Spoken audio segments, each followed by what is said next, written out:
오늘 하나님의 말씀 에스겔서 9장 3절에서 6절까지 말씀, 구약성경 1161페이지에 있습니다. 다 찾으신 줄 알고 제가 받들어 봉독하겠습니다. 에스겔서 9장 3절에서 6절까지 말씀.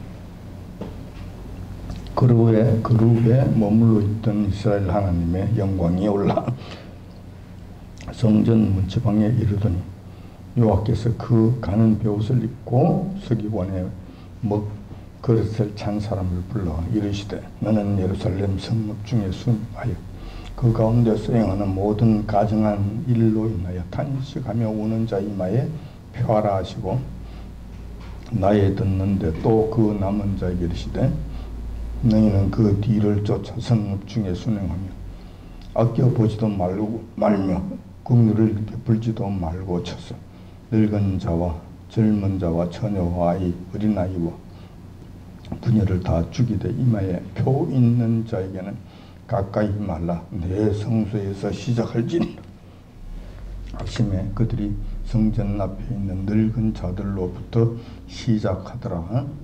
아멘. 오늘 본 말씀을 중심으로 해서 여호와 영광이 떠나시니라 그런 제목으로 말씀을 나누고자 합니다. 자, 오늘은 지난주에 있었던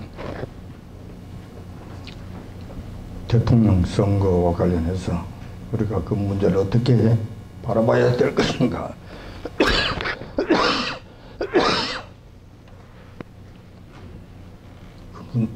그 문제를 우리가 어떻게 생각해야 될 것인가, 여호와 하나님께서는 이 문제를 어떤 방식으로 우리에게 주신 것인가, 여호와 하나님의 뜻이 여기에 어떻게 반영되어 있는 것인가 참 살펴보는 것은 매우 중요한 일이라고 생각합니다.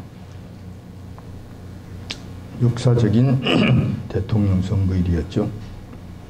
정상적인 대한민국 국민이었다면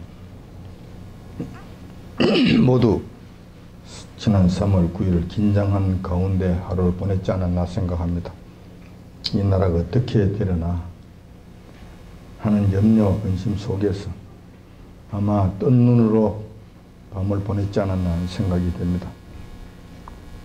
다행히 최악의 참사는 막게 되었고 그나마 정권 교체라는 쾌거를 통해서 이 나라의 숨통이 끊어지지 않는 일들은 일어나게 되었습니다. 이재명 측에서는 부정선거를 좀 더 노골적으로 하지 못했다고 통탄하고 있는 것 같습니다. 윤석열 측에서는 서로 내 잘났다고 내 아의 공이 크다고 자랑하기에 여념이 없는 것 같아요. 인간 같지도 않는 자들이 일어나서 얼굴을 들이밀고 숟가락 들고 나서는 꼬라지를 본다는 것, 이것도 참 속 터지는 일이 아닌가 생각이 됩니다. 결국은 무슨 이야기냐면은 내가 잘해서 정권을 탈환하게 되었으니 그게 걸맞는 대우를 해줘야 할 것이 아닌가, 이런 이야기입니다. 양아치들은 어느 곳에 가든지 다 있습니다. 세상 어느 곳에 가든지 이 양아치들은 다 있습니다. 민주당에만 있는 것이 아니라 국힘당에도 있습니다. 발길에 채일 정도로 많습니다. 인간 같지 아니하는 것이 머리가 되려고 하니까 양아치가 되는 거예요. 정말 세상 역사 속에서 이것 좀 뿌리 뽑으면 정말 좋겠는데 그렇게 되지를 않는 것 같아서 참 속이 답답합니다. 그래서 참 뜻 있는 선진들은 세상을 던져버린 것이 아닌가 하는 생각이 듭니다. 너무 더럽거든. 너무 구역질이 나거든. 너무 앞뒤가 맞지 않거든. 그 자체를 보는 것만으로 힘드니까 세상을 던져버리는 거예요. 아무튼 적화 통일이 될 것이라는 이 급박한 위기 속에서 일단 이 나라가 브레이크가 걸렸다는 점에서 천만다행이라는 생각을 하게 됩니다. 천만다행이라는. 그런데 이 사실은 정치적인 측면에서만 생각해서 될 일이 아니라는 것이죠. 절대 그렇지 않지요. 세상 사람들과 정치꾼들이야 자신들의 이익을 쫓아 정신없이 달려가는 자들이기 때문에, 다시 말해서 그냥 가면만 바꿔 뒤집어 쓰고 돌아다니는 양아치들이기 때문에 논할 가치가 없죠. 하지만 성도들이라고 한다면 그럴 수가 없는 것입니다. 우리 믿는 성도들과 교회는 여호와 하나님의 주권을 믿습니다. 여호와 하나님과 관계가 없는 일들이란 이 세상에 있을 수 없죠. 이 땅에서 일어난 모든 일들은 여호와 하나님의 주권과 통제와 허락하에 일어난다는 것입니다. 당연히 이 땅의 대통령이 결정되는 것, 여호와 하나님의 뜻과 상관없이 되어진다. 그럴 수 없죠. 절대 그럴 수 없죠. 다시 말해서 지난 5년 동안 문재인 정권 치하에서 그렇게 고통스럽게 지나오게 된 것도 여호와 하나님의 뜻이 반영된 거예요. 이 땅에, 이 나라에. 여호와 하나님의 뜻이 반영된 거예요. 그들은 마음대로 된다. 천만의 말씀. 절대로 그렇게 되는 것이 아니죠. 이번에 이재명 대신에 아슬아슬하게 윤석열이 당선되게 된 것도 우리 주님의 섭리하에 이루어지게 된 것이라는 것. 이것도 분명한 사실입니다. 이 중에 단 한 가지라도 여호와 하나님의 허락 없이 이루어진 것은 없다는 거예요. 왜냐하면 이 세상은 여호와 하나님께서 통치하고 계시기 때문에 그렇습니다. 이 세상은 여호와 하나님의 피조물이고 창조물이시고 여호와 하나님의 다스리심 속에 있기 때문에 그런 거예요. 즉 그렇다면 여호와 하나님께서는 왜 이런 결정을 하시고 이런 결과를 이 땅에 주셨을까라는 거예요. 5년 동안 문재인이라고 하는 그 엄청난 고통 속에 빠지게 하셨습니다. 또 이번에는 그나마 좀 절대절명의 위기 가운데서 이 나라를 스톱시켜 주셨는가. 거기에서 숨통이 끊어지는 이 급박한 상태 속에서 숨통을 이어주셨는가. 왜 이렇게 하셨는가. 왜 이렇게 하셨는가. 이것을 우리가 알아보는 것은 절대적으로 필요하다는 것입니다. 우리 주님께서 행하시는 일들 중에서 단 한 가지라도 의미 없는 일이란 있을 수 없습니다. 이유 없는 일이란 있을 수 없는 것이죠. 모든 일에는 여호와 하나님의 깊은 뜻이 담겨져 있으시고 큰 메시지가 그 가운데 있다는 것. 그렇다면 무슨 이유가 있었던 것인가? 이것을 아는 것이 깨어있는 성도들의 특징입니다. 영적으로 깊은 잠을 자고 있는 자들은 도무지 알 수가 없지요. 뿐만 아니라 관심도 없어요. 관심도 없어. 도살장으로 끌려가는 짐승과 같다고 성경은 말씀하고 계시죠. 근데 무슨 이야기냐면은 그들은 지금 컨베어 벨트 위에 올려 앉아서 도살장으로 지금 끌려가고 있는 거예요. 그런데 도살장으로 끌려가고 있는 이 사실 자체를 이들은 모르는 거예요. 모르는데 그들에게 지금 뭐가 주어졌냐 할 같으면 그들 앞에 맛있는 음식들이 주어져 있는 거예요. 그래 그거 먹느라고 정신없는 거예요.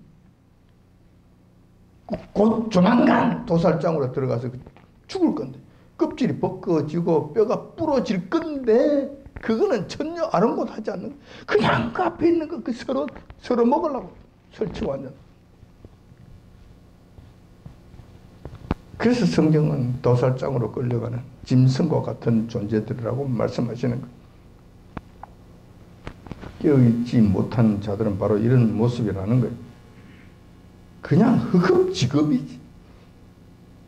이때 돈 벌 방법은 뭐 없는가? 한탕 할 수 있는 뭐는 없는가? 줄을 대서 뭐 한 자리 하는 건 뭐 없는가? 그게 뭐 이용해서 뭐 큰 사업을 하나 뭐 얻어 건질 건 뭐 없는가? 전부 다 이루고 있는 거지. 전부 다 이루고 있는 거지. 참 한심하기 짝이 없는 모습들이죠. 오늘 이런 문제를 앞에 두고 하나님과의 관계 속에서 지난 3구 대선이 어떤 의미가 있는지 한번 살펴보고자 하는 것입니다. 한 나라의 흥망성쇠는 여호와 하나님께서 임재하시느냐 임재하지 아니하시느냐, 함께 하시느냐 함께하지 아니하시느냐에 달려 있습니다. 임재하신다는 것은 그 나라를 돌보신다는 뜻이고, 떠나신다는 것은 그 나라를 버리신다는 의미입니다. 특별히 여호와 하나님과 언약 관계에 있는 나라들은 여호와 하나님의 임재 여부가 필수적입니다. 생존의 필수 조건입니다. 이거 안 되면 끝나는 거예요. 언제 사라져 버릴지 모릅니다. 근데 사라질 때에, 사라질 그 당시에 그 상황이 너무 처참하잖아요. 그것이 너무 힘드는 거예요. 한 나라가 없어질 수 있는 것이죠. 새로운 나라가 세워질 수도 있는 것이죠. 그런데 한 나라가 없어질 때 그때의 고통이 엄청나가는 거예요. 그냥 이걸 피하고자 하는 것이죠.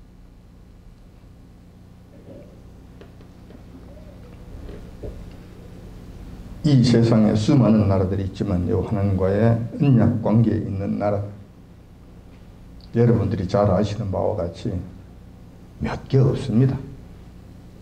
이스라엘 나라가 그러하고, 미국이 그러하고, 대한민국이 그러합니다. 세워질 때 언약 관계에 있었던 그런 나라들, 여호와 하나님과의 언약 관계에 있었던 나라는 이렇게 귀합니다.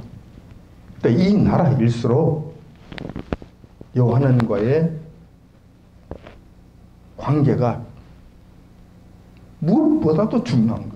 여호와 하나님께서 임재하시느냐 임재하지 아니하시느냐가 이 나라의 흥망성쇠의 기본이에요. 기본, 기초예요. 기초, 철근이에요. 철근. 이것만 되면 됩니다. 이것만 되면 돼요. 근데 이거 안 되면은 끝이 나는 거예요. 가장 큰 문제, 뭐 정치자라? 아니에요. 여호와 하나님께서 임재하시면 그 날은 사는 거예요. 떠나시면 그 날은 죽는 거예요.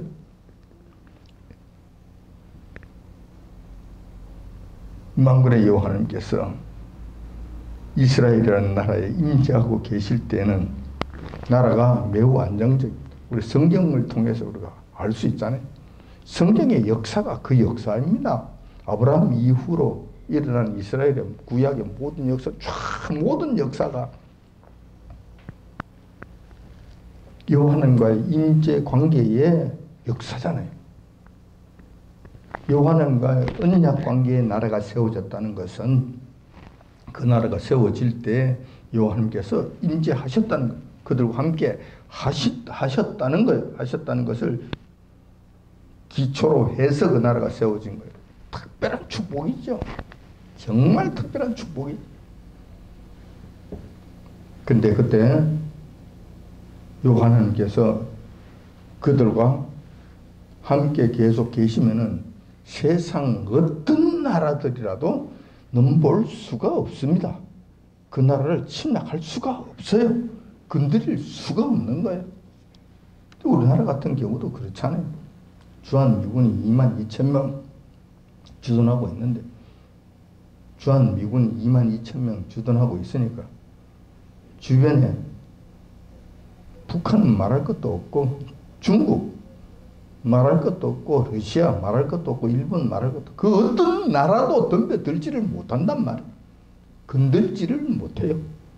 왜냐하면 미국이라고 하는 거대한 나라가 버티고 있으니까. 미국이라는 나라가 이 땅에 임재하고 있으니 손을 못 댄다는 거예요. 반면에 그보다도 훨씬 더 크신 여호와 하나님, 그분께서 이 나라를 지키고 계신다면, 이 나라에 함께 하신다면 그 누가 손을 대겠냐는 거예요. 누가 넘볼 수 있겠냐는 거예요. 이스라엘의 역사가 그거였어요. 보면 코딱지만 하고 정말 별 볼 일 없는 나라 같았는데 하나님께서 그들과 함께 하고 계셨을 때는 그 어떤 나라도 그 나라를 건드리지를 못했어요. 안전한 것이죠. 든든한 것이죠.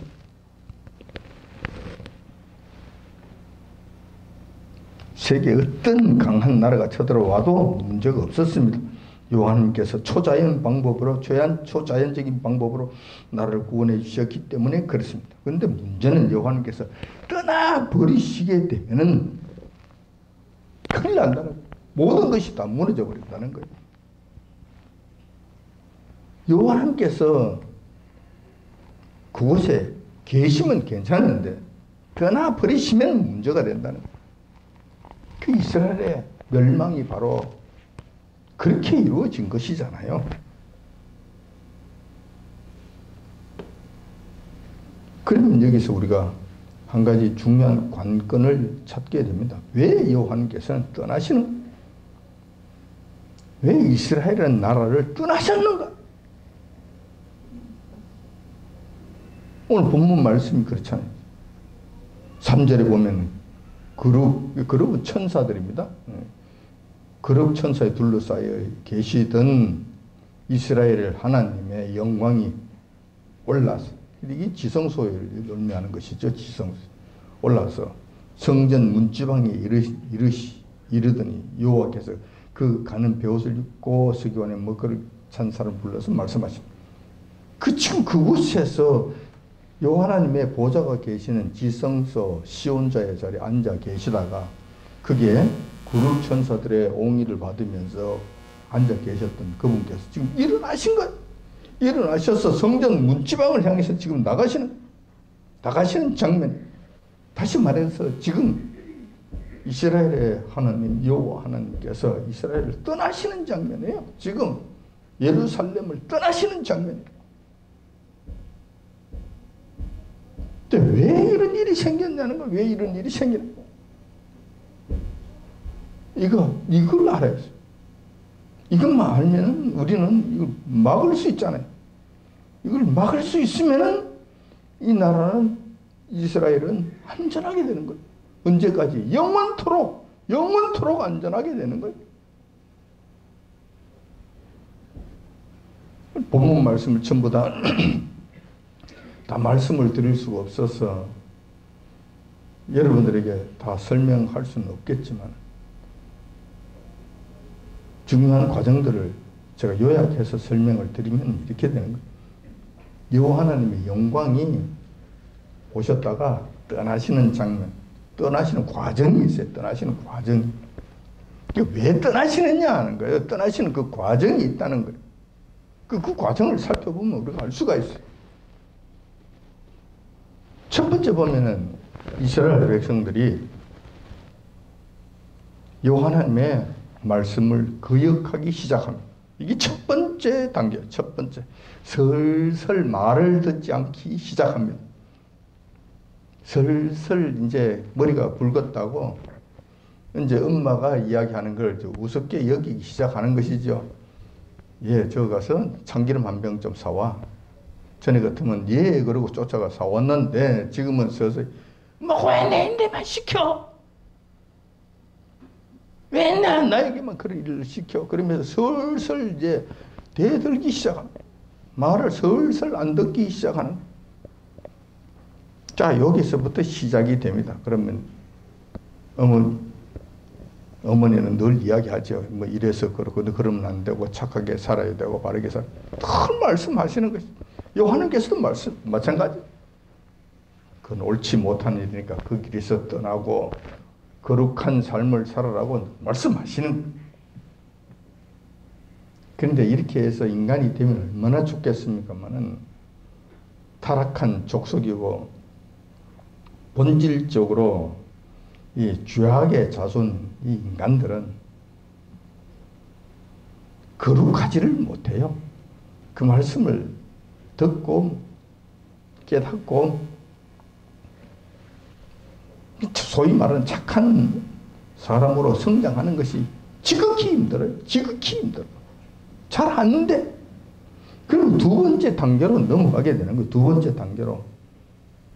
두 번째 단계가 되면 어떤 일이 생기느냐를 같으면은 여호와 하나님을 버리고 우상에게 눈을 돌리게 되는, 우상에게 눈이 돌아가고 그것을 기웃거리게 된다는 거예요. 이제 엄마 말, 이제 그 말 안 듣는 건 말할 것도 없고, 이제 딴 짓을 지금 한다는 거예요. 딴 짓을 지금 한다는 거예요. 근데 슬슬 나가서 해보니까 재미있거든. 괜찮거든. 모르는 거 같거든. 근데 재미가 있어. 근데 해도 아무 문제가 없어. 날벼락이 떨어지면 좋겠는데 그냥 청둥이 치고 벼락이 쳐서 그냥 앞에 길바닥이 갈라지고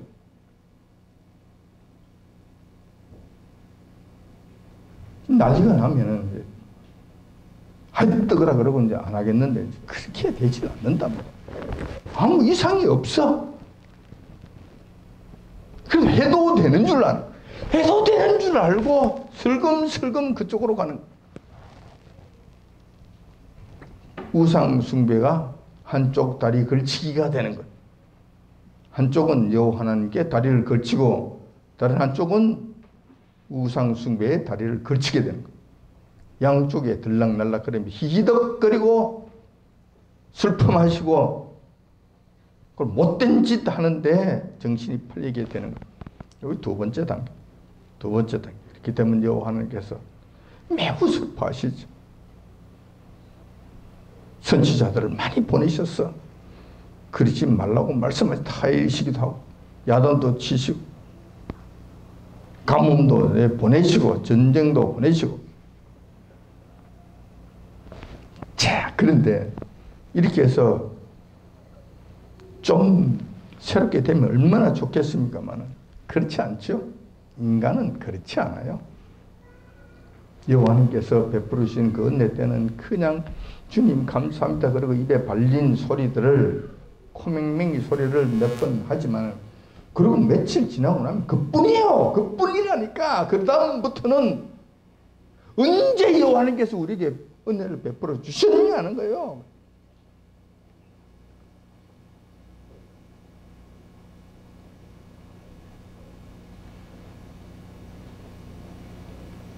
사람들은 늘 그래요.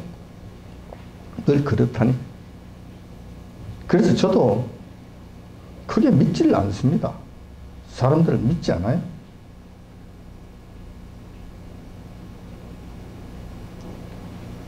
저도 가끔씩은 신통한 방식으로 선물을 하고 하잖아요. 그러면은 참 고맙다고 그래요. 참 우리 신랑 최고라 그러고 막 그래요. 저는 압니다. 요거 기껏 해봐야 한 3일 정도 가겠네. 잘하면 한 일주일 정도는 잔소리 안 듣고 살겠네.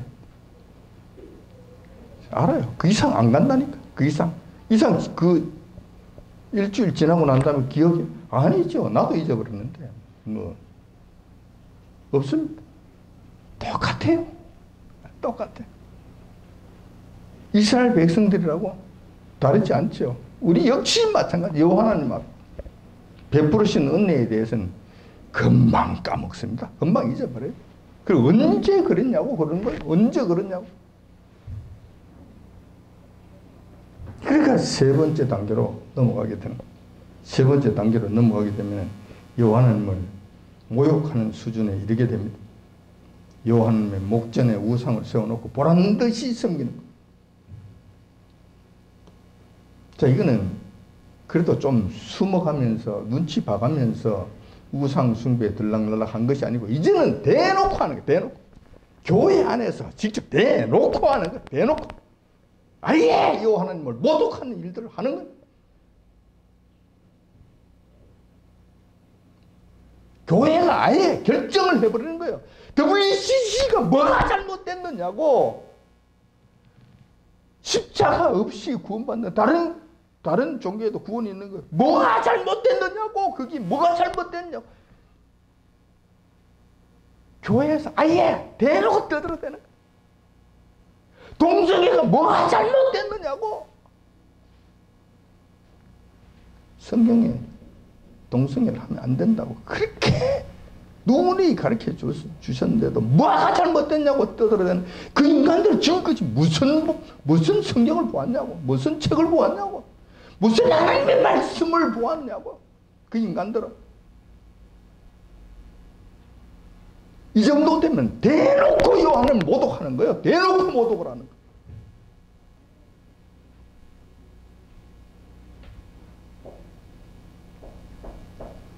기가 막힐 노릇이, 기가 막힐 노릇. 이런 세 번째 단계예요. 막가자는 것이지, 막가자는 것이지. 세 번째 단계에 이르게 되면 요한께서는 지극히 거룩하시고 인격적이신 분이시기 때문에 못 견디십니다. 그 자리에 못 계신다니까. 견딜 수가 없으시다니까. 떠나신다니까. 다시 말해서 쫓아내는 거지. 이 인간들이. 쫓아내는 거야. 쫓아내는 거야. 이렇게 해서 요한께서 떠나시는 거예요. 떠나시는 거예요. 그때 당시 에스겔 선지자 당시에 예루살렘 모습이 어떤 모습인 줄 아세요? 예루살렘 성을 의미하는 것이 아니라 예루살렘 성전을 의미합니다. 성전 내에서 일어나는 것을 지금 말씀하시는 거예요. 성전 내에서. 성전 내에 아예 태양신을 세워놓고 제사장들이 거기에 성전 안에 여호와님 앉아 계시는 보좌 앞에 태양신을 세워놓고 그것을 공식적으로 섬기는, 공식적으로. 누가? 제사장들.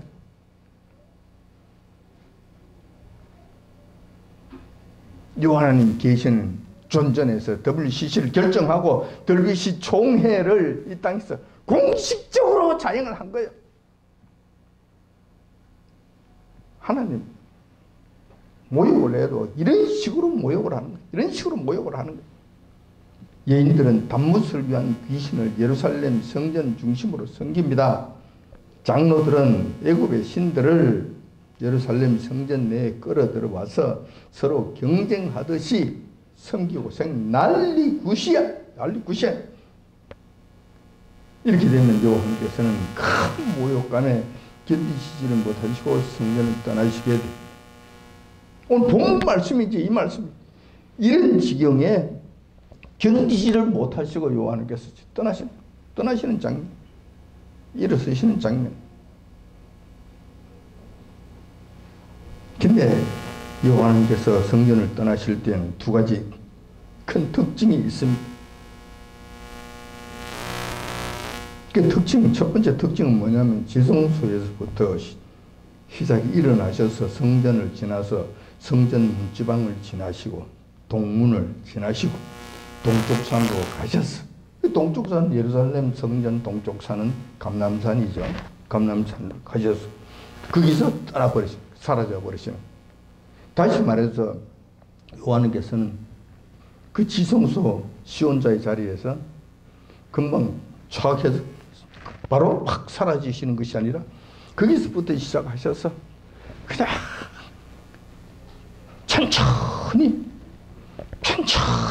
한 단계씩 한 단계씩 이렇게 가시는 거예요. 다시 말해서 마치 못해서 나가시는 것 같은 이런 모습을 보이시는 거예요.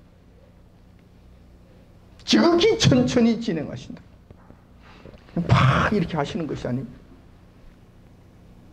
다시 말해서 제가 보는 관점에서는 우리 주님께서는 안 가시고 싶은데, 안 떠나시고 싶으신데 견딜 수 없으셔서 어쩔 수 없이 밀려서